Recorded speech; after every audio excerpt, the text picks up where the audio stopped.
Venezuela के राष्ट्रपति Nicolas Maduro की गिरफ्तारी के विरोध में व्हाइट हाउस के बाहर प्रदर्शन शुरू हो गया है।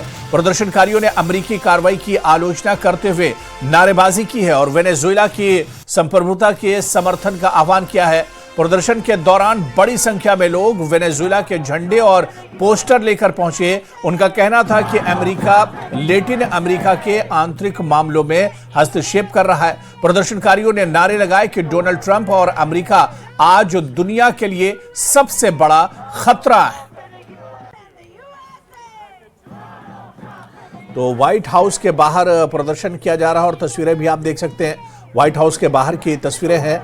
वेनेजुएला पर जिस तरह से अटैक किया है अमेरिका ने और वेनेजुएला के राष्ट्रपति को बंधक बनाया है मादुरो को, इसको लेकर व्हाइट हाउस के बाहर बड़े पैमाने पर प्रोटेस्ट किया जा रहा है। तस्वीरें भी आप देख सकते हैं जहां पर बड़े पैमाने पर प्रोटेस्ट किया गया, एहतजाज किया गया है। वेनेजुएला के समर्थन में ये प्रोटेस्ट किया गया है। ठीक व्हाइट हाउस के बाहर ये प्रदर्शन किया गया है। तस्वीरें आप देख सकते हैं और वेनेजुएला के समर्थन में बड़े पैमाने पर यह प्रोटेस्ट किया गया है। ठीक व्हाइट हाउस के बाहर जिस तरह से वेनेजुएला में अमेरिका ने अचानक हमला किया, वेनेजुएला के राष्ट्रपति मादुरो को गिरफ्तार कर लिया है, उन्हें बंधक बना लिया है और उन पर अमेरिका अब मुकदमा चलाने जा रहा है। ऐसे में व्हाइट हाउस के बाहर वेनेजुएला के हक में बड़े पैमाने पर प्रोटेस्ट किया गया है।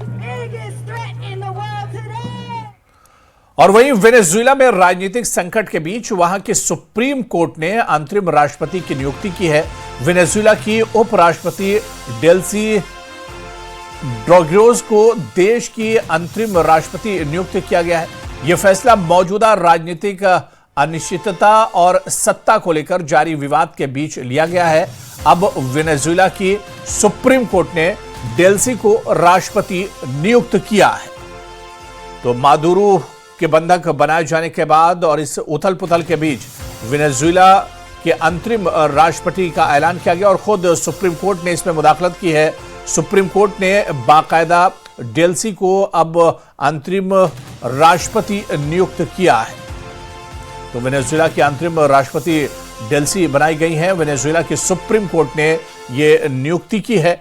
वेनेजुएला की अंतरिम राष्ट्रपति बनी है डेल्सी।